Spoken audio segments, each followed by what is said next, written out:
This video is sponsored by Card Kingdom. If you click on the link in the description below, it'll take you to their store and they'll know I sent you there.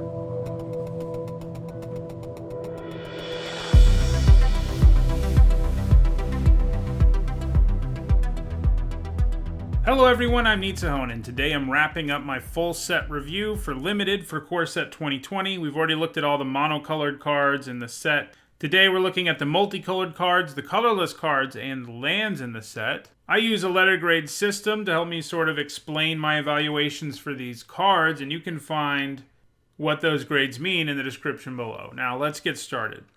First up I have Corpse Knight, which is 1 white and 1 black for a 2/2 zombie knight at uncommon, and it says whenever another creature enters the battlefield under your control, each opponent loses 1 life. A 2-mana 2/2 that makes your opponent lose 1 life anytime a creature comes into play seems alright. It is decent as an attacker in the early going, and later in the game he can slowly bleed your opponent to death, making it pretty hard for someone to stabilize. How good this is probably dependent on how many black-white decks have ways to make tokens. I'm giving it a C+. You always play it in black-white, but it doesn't pull you into the color pair. Next up we have Creeping Trailblazer, which for a red and a green is a 2/2 elemental at uncommon. Other elementals you control get +1/+0, and it has an activated ability that allows you to pay 2 generic, a red and a green, and Creeping Trailblazer gets +1/+1 until end of turn for each elemental you control. So this is the signpost uncommon for red-green in this set, which focuses on elementals. If we look at this guy in a vacuum, he's a 2-mana 2/2 that can give itself +1/+1 until end of turn for 4 mana. That card would probably be a C. But if you're in red-green, getting more elementals probably won't be much of a challenge, and his activated ability gets stronger the more you have, as does his static ability. This seems like a strong signpost uncommon to me, and one I think I would even consider first picking in some weaker packs, just because it has an okay floor and a really high ceiling. I think that means it's a B-. Next up we have Empyrean Eagle, which for 1 generic, a white and a blue is a 2/3 bird spirit at uncommon. It's got flying, and other creatures you control with flying get +1/+1. I always like it when blue-white skies get some support, and I think that's what we have here. So this is a 3-mana 2/3 flyer, which is already a good card, and then it pumps all of your other flyers, which is also nice. Blue-white is obviously interested in flyers, and Empyrean Eagle helps get you there. I'm kind of on the fence with this one. I think I want to say, just because I love skies decks and I love birds too, I really want to say that this is worth first picking because it's a pretty powerful card, but I think some of that is my own biases sort of shining through, and I think I'm reeling it back to a C+. You'll play it in every blue-white deck you get, but you're not going to go after it super early and have it sort of tell you to be in blue-white. Next up we have Ironroot Warlord, which for 1 generic, a green and a white is a star 5 Treefolk Soldier at uncommon. Its power is equal to the number of creatures you control, and you can pay 3 generic, a green and a white to create a 1/1 white soldier creature token. I like this signpost uncommon a lot. Obviously the idea here is to be in a green-white go-wide type of deck, and this really pays you off there. So let's break this down. If this was 1 green and a white for a 1/5 with that activated ability, how good would it be? Well, already pretty solid. He would do a good job of blocking and slowly churning out soldiers. That would probably be a C or a C+. That's what he is in a worst case, but the fact that this Treefolk gets larger and larger the more creatures you have really seals the deal on it for me. I think you can feel reasonably confident first picking the signpost uncommon even though it's gold. I'm giving it a B. Next, we have Kalia, Zenith Seeker, who for a red, a white, and a black is a 3/3 legendary creature human cleric at Mythic Rare. She has flying and vigilance, and when she enters the battlefield, you look at the top 6 cards of your library and you reveal an angel, a demon, or a dragon card from among them and put them into your hand. And actually, it's and/or a dragon card from among them, meaning if you hit all 3, you get to get all 3. Put the rest on the bottom of your library in a random order. So she may be kind of hard to cast early, but Kalia brings you some serious power. She has great stats and keyword abilities for the cost, but her real power comes from when she enters the battlefield. Looking 6 deep in your library to find creatures of those types is reasonable. I mean, I think you can find one of the creatures of those types frequently enough. There are uncommon dragons and angels in this set in addition to the ones at higher rarities. I think, though, there's a significant percentage of the time where you're just going to whiff with it. 6 is a lot, admittedly, but I think you'll whiff with it a lot unless you really get there on dragons, demons, and angels. And I don't think you can really count on ever getting more than 1. When you do, it'll be ridiculous, but it's hard to count on. I think if you're in all three of these colors, obviously you're always going to play Kalia, but I don't think she's really worth splashing unless you can get more value out of her. I mean, I think she's a C+. She should be pursued sort of highly. And I think if you can really get there, let's say you have 4 or 5 angels, demons, or dragons in your deck, then I think she's a B+ because she's going to consistently draw you a card. This means that in some weaker packs, you may want to take her early because she does have such a high ceiling, but there is a chance you won't get to play her because of that mana cost. Next up, we have Kethis, the Hidden Hand, which for a white, a black, and a green is a 3/4 Elf Advisor at Mythic Rare. It's legendary. Legendary spells you cast cost 1 less to cast, and it has an activated ability. Exile 2 legendary cards from your graveyard. Until end of turn, each legendary card in your graveyard gains. You may play this card from your graveyard. Of the cycle of Mythic Rare Wedge Legends in this set, Kethis is the worst one in Limited. This is because it's the hardest one to successfully build anything around. Apart from the uncommon Chandra, all the legendary stuff in this set is at rare or higher, and Kethis isn't red anyway, so you really can't count on getting legendary permanents or spells into your graveyard, and you will basically never be able to use his activated ability to play legends from your graveyard, because there is a very small chance you're going to get 3 legendary cards in your graveyard. Basically, I think this is mostly a hard-to-cast 3-mana 3/4, and that isn't really something I'm interested in. If you're already planning on going into these 3 colors and you have good fixing, I think you'll play it in your Abzan deck, but don't go out of your way to play this because it shows up in your pack or your sealed pool, because it's just not going to be worth it. I'm giving him a C. Next up, we have Kaikar, Wind's Fury, which for 1 generic, a blue, a red, and a white is a 3/3 legendary creature bird wizard at Mythic Rare. It's got flying. Whenever you cast a non-creature spell, you get a 1/1 white spirit creature token with flying, and you can sacrifice a spirit to add red to your mana pool. This guy's really cool. He's a 4-mana 3/3 flyer on his own, and that's quite nice. What really makes him great, though, is making a spirit token every time you cast a non-creature spell. That's going to quickly populate the skies and make things difficult for your opponent. Even if you only get 1 spirit with this, too, you're basically in business. The fact those spirits can be sacked for mana kind of matters, but in Limited, usually a squadron of spirit tokens is better than some random mana, but hey, the flexibility doesn't hurt.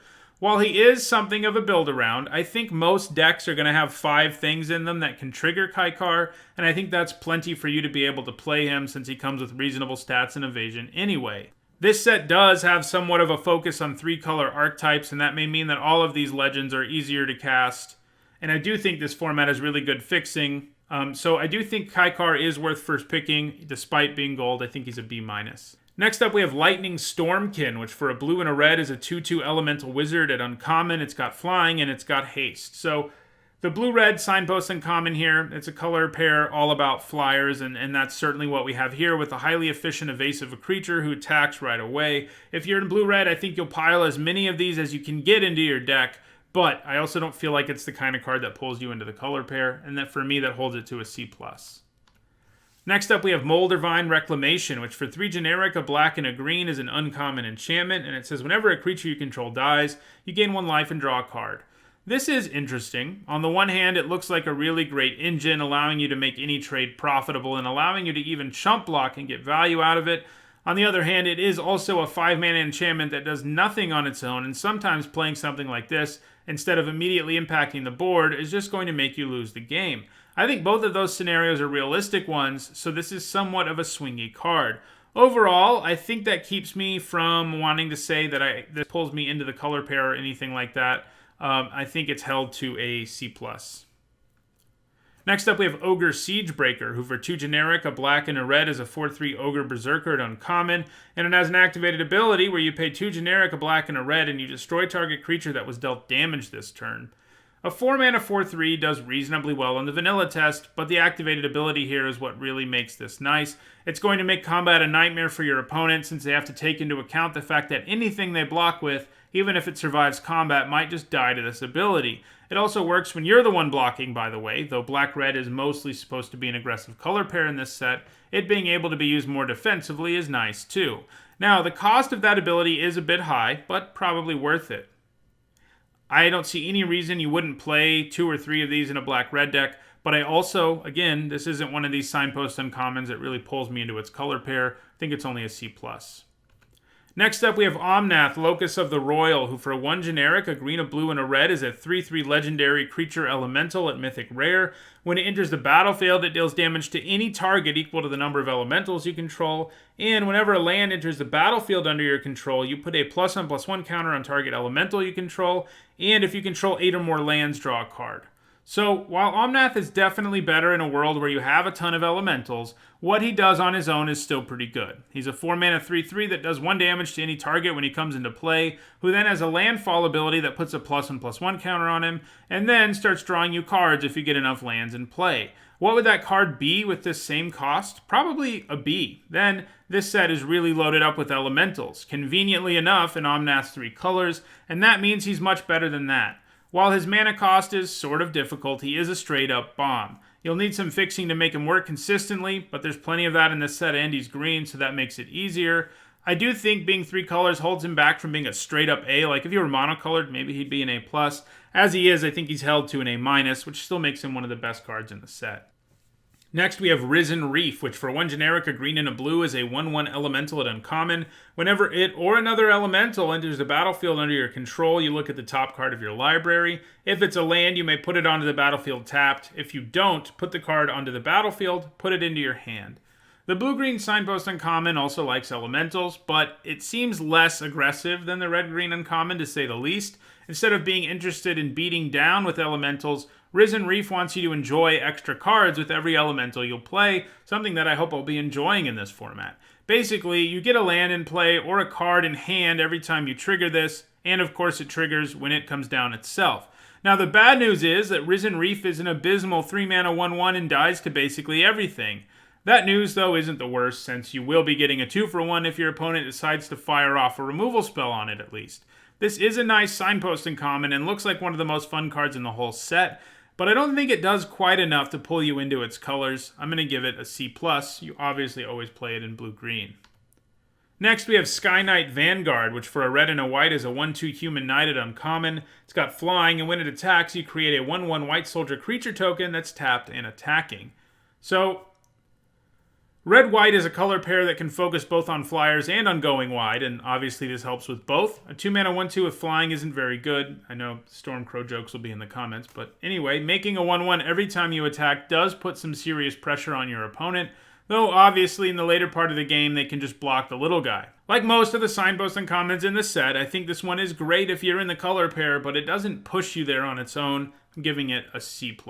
Next up, we have Tomebound Lich, which for 1 generic, a blue and a black, is a 1/3 zombie wizard at uncommon. It has Death Touch and Lifelink, and when it enters the battlefield or deals combat damage to a player, you draw a card and then discard a card.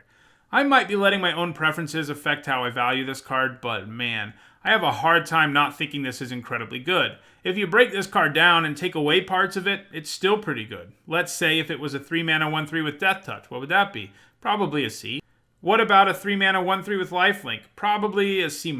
What about a 3-mana 1/3 that loots on Into the Battlefield or when it does damage? Probably a C. If you take all of these C's and jam them together, though, I think you end up with a card that is worth first picking sometimes. This gives you card selection the minute it comes down, trades with anything, and gains you life as a decent blocker. Then the whole Death Touch thing can also be used more aggressively to attack your opponent when they have no good choices to block it, and if they don't block it, you get to loot again. I am really interested in drafting this card. Even though it's multicolor, I think you can first pick this in weak packs, and that means it's a B-. Our last multicolored card is Yerok the Desecrated, who for 2 generic, a black, a green, and a blue, is a 3/5 legendary elemental horror at Mythic Rare. It has Death Touch and Lifelink, and if a permanent entering the battlefield causes a triggered ability of a permanent you control to trigger, that ability triggers an additional time. So, a 5-mana 3/5 with Death Touch and Lifelink is a pretty good card. It can be a really good blocker that is almost impossible to get through, or it can attack itself when the board state allows it. Either way, anytime your opponent decides to go into combat when you have this thing, they're going to be pretty frustrated that you were gaining life and always killing something of theirs. Then you add the rest of the text to this card, and I think you have something very powerful. The Multicolors in this set have lots of Into the Battlefield abilities, and this is going to make them happen twice, and that's great. Basically, this card has a nice floor and an incredible ceiling. Being green also means that it might be easier to play than some of the other 3-colored mythics in this set. I think you feel good about first picking this, though you should be ready to abandon it if the colors aren't coming together or you don't really get enough cards that let you take advantage of its upside. But I think that upside is enough to take that risk. I'm giving it a B. Now let's move to artifacts, where our first artifact is Anvil Wrought Raptor, which for 4 generic is a 2/1 artifact creature bird at common, and it has flying and first strike. So a 4-mana 2/1 with flying and first strike is probably a D+.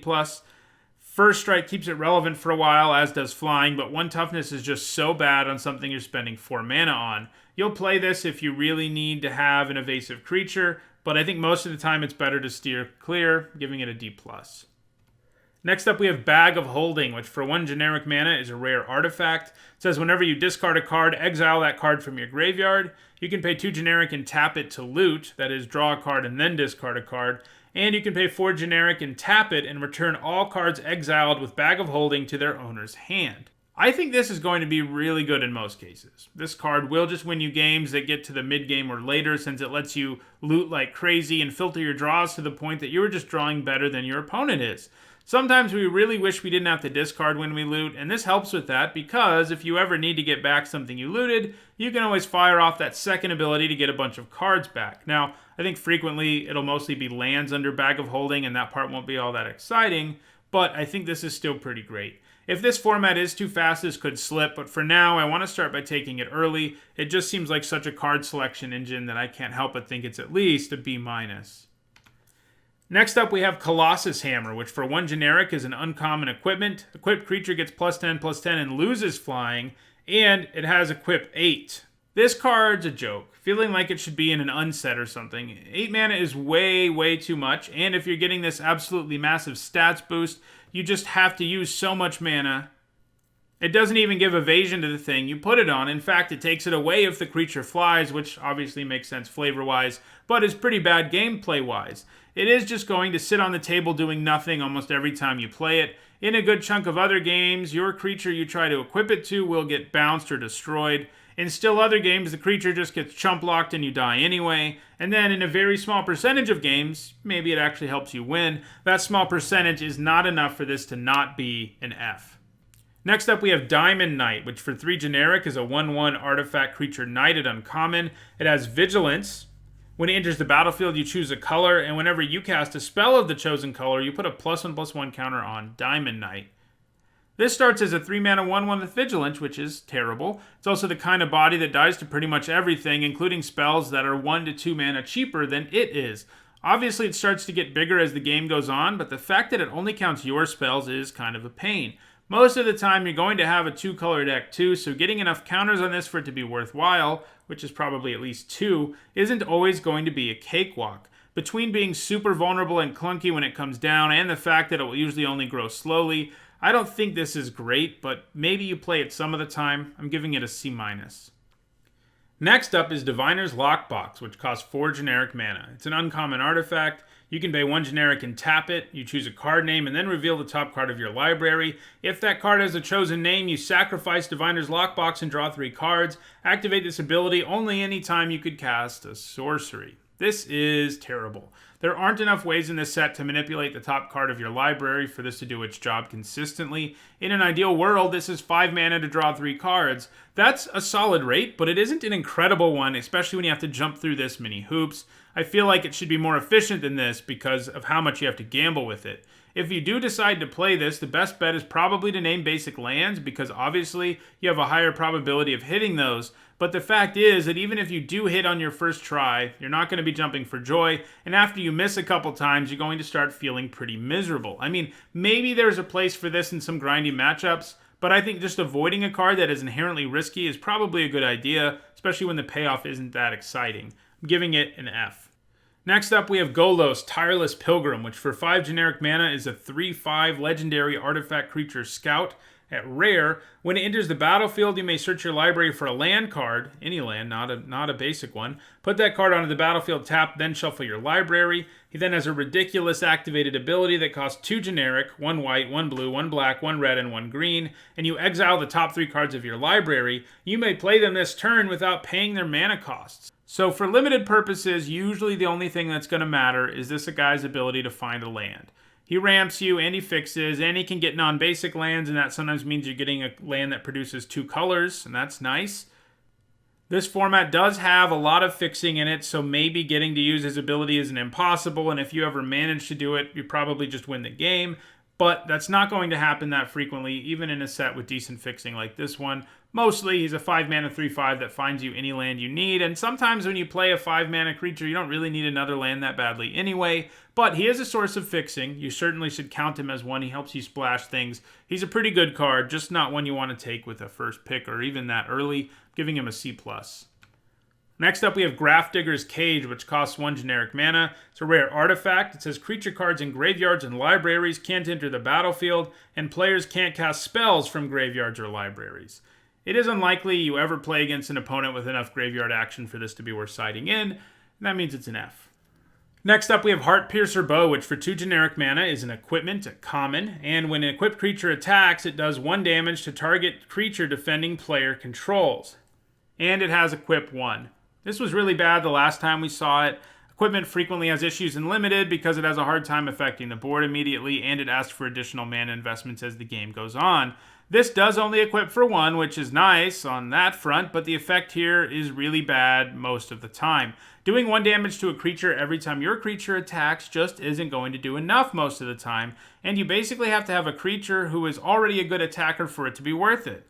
The best equipment makes your creature into a better attacker, and that just doesn't happen here. Now, you might be thinking, well, maybe with Death Touch this is worth doing, but nope, it isn't, because Heartpiercer Bow is actually what does the damage, and Heartpiercer Bow doesn't have Death Touch, so even those kind of cute combos don't work here. Now, this can be searched for by the blue Weaponsmith, so, this is a card he can find, but it's such a bad card that I don't really think that matters. I think this is just a straight up F. I don't think you even want to play it even if you have Renowned Weaponsmith. Luckily, Renowned Weaponsmith does search for another card that we'll get to shortly that is much better than this one. Next up, we have Icon of Ancestry, which for 3 generic mana is a rare artifact. When it enters the battlefield, you choose a creature type. Creatures you control of the chosen type get +1/+1. It also has an activated ability where you can pay 3 generic and tap it to look at the top 3 cards of your library. You may reveal a creature card of the chosen type from among them and put it into your hand. Put the rest on the bottom of your library in a random order.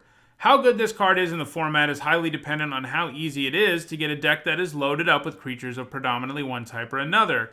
As we've already seen, if you're in Temur, it'll probably be the easiest because elementals are a big theme there. There are also some other minor themes around, like wolves, but I don't think you were going to get enough wolves for this to be worth it. I think most decks in this format will have a hard time having this be worth it that aren't elemental decks, and even then, it's not going to be that easy to make happen. This is going to be an F in a deck that just doesn't have enough of the same creature type, and that's just not always going to happen for you. However, I think if you're an elemental deck, getting to 9 or 10 elementals isn't hard, and in that case, this is going to be pretty good. I think this is probably a B- there. I do think the floor here is so abysmal that you probably don't want to first pick this, but it does have a pretty nice ceiling, and that's something to keep in mind. Next up, we have Manifold Key, which for 1 generic mana is an uncommon artifact. You can pay 1 mana, untap it to untap another target artifact, and you can pay 3 generic and tap it, and target creature can't be blocked this turn.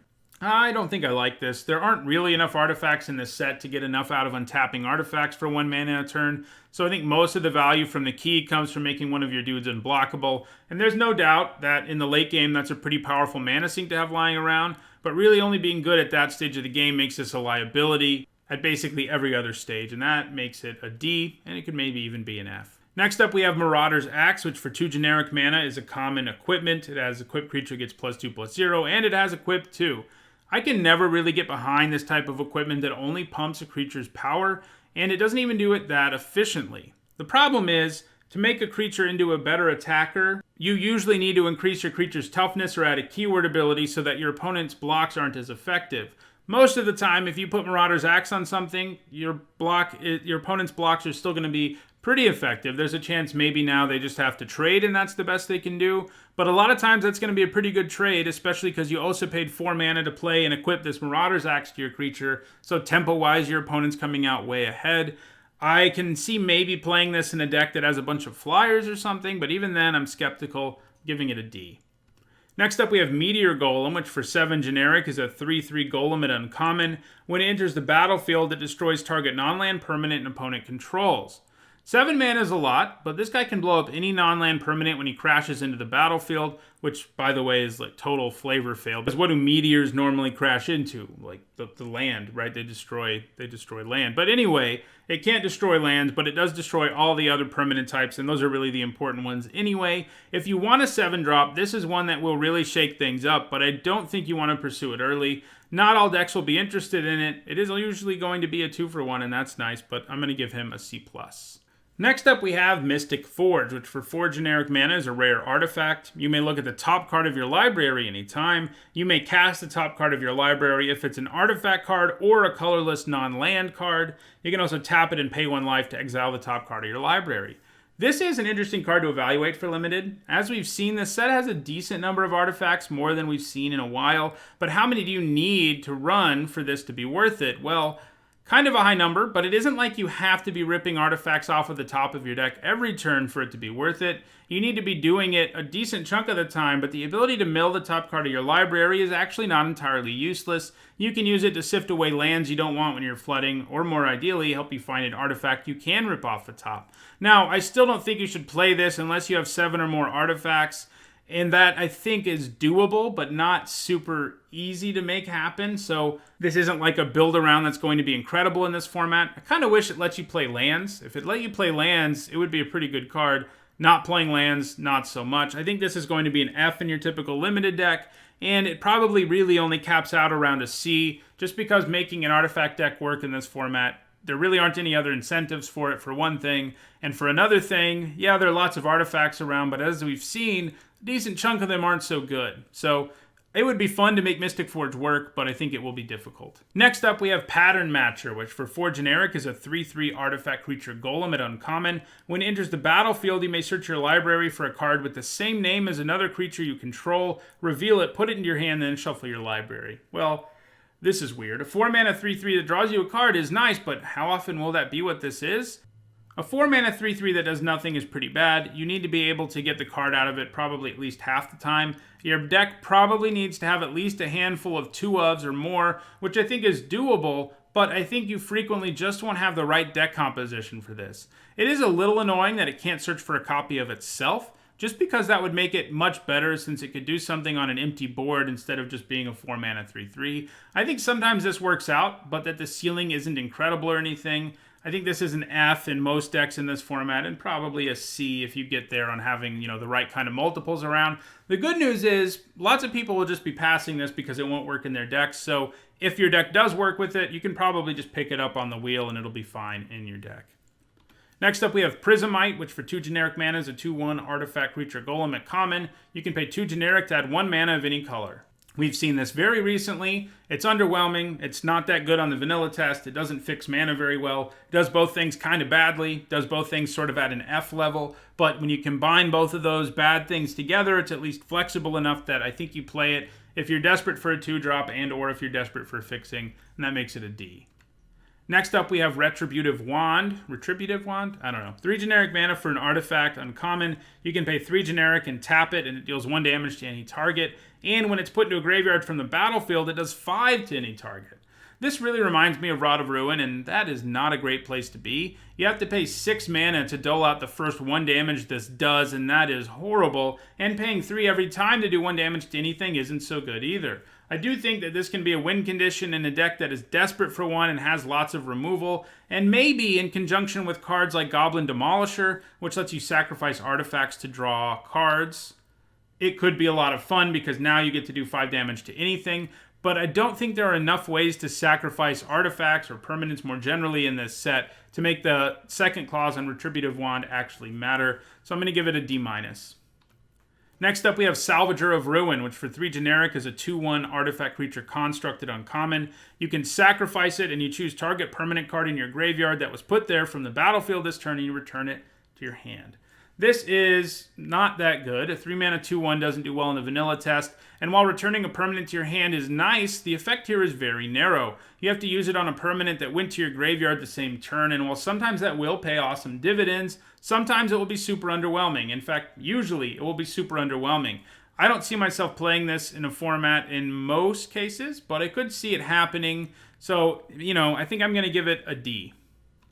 Next up, we have Scuttlemutt, which for 3 generic is a 2/2 artifact creature scarecrow at uncommon. You can tap it to add 1 mana of any color, or you can tap it and have target creature become the color or colors of your choice until end of turn.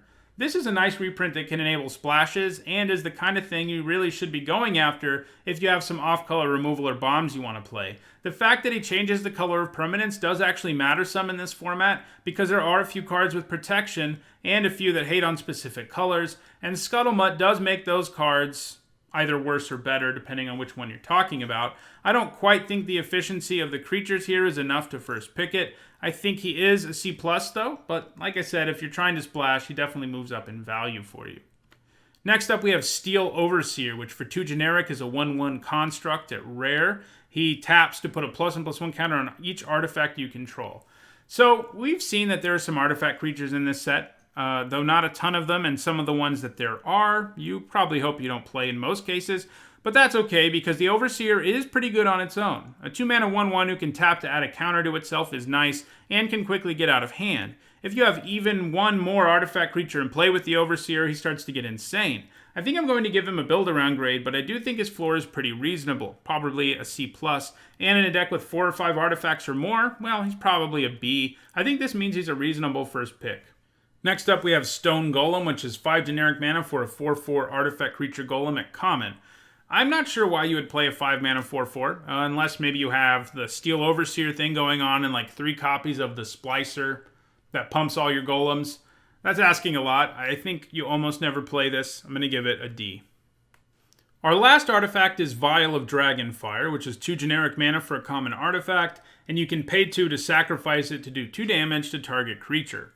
This is a reprint that, like Heartpiercer Bow, can be searched up by renowned weaponsmith. Luckily, it's considerably better than the bow. While certainly not efficient, it takes a total of 4 mana to do 2 damage to a creature after all. It is the kind of card you run in some situations, like if you're desperate for removal, maybe you have some of these random artifact synergies, like the weaponsmith himself, but I think it gets cut a significant portion of the time, and that makes it a C-.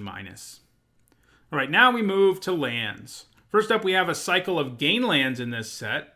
These are lands that enter the battlefield tapped. When they enter the battlefield, you gain 1 life, and they add mana of 2 colors. There's a land for all 10 colors in this set. The whole cycle is here. If you need fixing, these are a good place to get it. There are also a few cards in this set that care about life gain, which might mean they are a little more useful than usual in some decks, but mostly they just make your mana better. Even if you're just 2 colors, taking these over filler is sometimes a good call since they really do make your mana that much smoother. I'm giving these a C+. Next up, we have Cryptic Caves. It's an uncommon land. You can tap it to add Colorless, and you can pay 1 generic and sacrifice it to draw a card, but you can only activate that ability if you control 5 or more lands. I like that you can cash this land in for a card later on in the late game. but I don't like that it produces colorless mana only. This means it is worse for your mana base than a basic land in most 2-color decks. Still, I think the fact that this provides flood insurance, that it can produce mana for you early and then actually net you a card later, are all things that make it playable, but I would be careful with your mana base. This set has a bunch of cards that cost double and triple mana costs of a single color, and if you have that going on, it's going to be even harder and harder to play Cryptic Caves. But I think there will be a decent chunk of the time you have a deck that can get by playing Cryptic Caves for the upside and not hurt their mana base too much. And I think that means, though, it's only a C-. Next up, we have Evolving Wilds, which is a common land. You can tap it and sacrifice it to search your library for a basic land card, put it onto the battlefield tapped, and then shuffle your library. It's been a while since we've had Evolving Wilds in a limited format, and I am very glad that it's back. It is the best land for fixing in the set. Better than the gain lands, which you already saw, and I think I'd like to argue even better than the scry lands, which we're going to see shortly. What makes it better? Well, how flexible it is. It can be whatever mana you need it to be, whereas the other lands in the format just produce 2 colors. Evolving Wilds is even worth it in a 2-color deck because it makes your mana way better, but obviously it is really good in decks with 3 or more colors as well. Running 1 basic land of your splash color along with the wilds now means that you have 2 copies of that land, and that's pretty nice. And then that means if you hit that other land one way or another, you can then just use the Evolving Wilds to get your other colors. All that said, it is still just a card that makes your mana base better, and while that's nice, it isn't something you take super early, though obviously it should move up in your pick order if you're trying to splash. Still, I think you take this over most mediocre filler. I think it's another nice fixing land that's a C+. Next up, we have Field of the Dead, a rare land that enters the battlefield tapped, and it taps for colorless mana. Whenever it or another land enters the battlefield under your control, if you control 7 or more lands with different names, create a 2/2 black zombie creature token. This is just laughably bad. Like, it might be one of the worst cards in the whole set for limited. You're never going to get the zombie token out of this. Making that happen in this format is near impossible. But I think what really pushes it over to being super bad is that it enters the battlefield tapped. And it only produces colorless mana. Why would you ever run? You should just run a basic land over this. That's what I think makes it maybe the worst card in the set. Expect to see it. I mean for limited. Obviously, there's some fun things you can do with it in EDH and places. It's going to be like the last card in packs a lot. You should never play this. It's an F. Next up, we have Lotus Field, which is a rare land with hexproof. It enters the battlefield tapped. And when it enters the battlefield, you sack 2 lands. You can tap it to add 3 mana of any one color.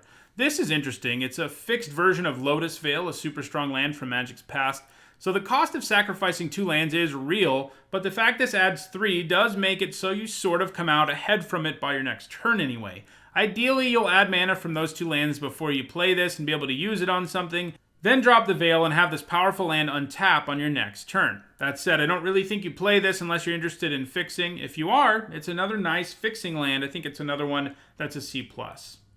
And our last card, or cards, in this whole set review is the Temple Cycle, the Scry lands. 5 of them are in this set. They all produce 2 colors of mana. When they enter the battlefield, you scry 1, and they enter the battlefield tapped.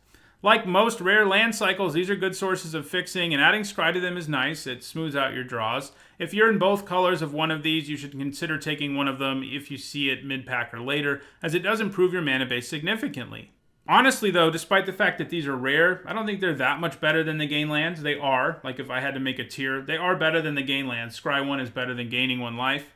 But they're not that much better than Evolving Wilds if they all are at all. I really think Evolving Wilds might be the best of the bunch. It's always so great when we see it. But they are really good, and they help you fix. And in general, as we've seen, this set has lots of lands that are pretty high-quality fixing, some of them at lower rarity. And I gave C+ to basically all of them. And that means, yeah, take these over filler, especially if it's in your colors or you're trying to splash.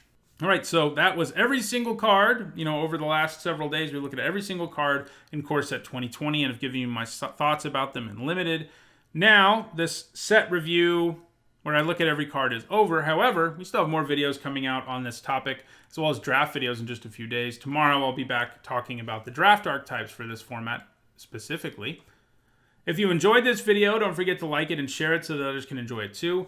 If you want to make sure you catch my future content, don't forget to subscribe. And there should also be a playlist on your screen if you're looking for the rest of this set review. Thanks for watching.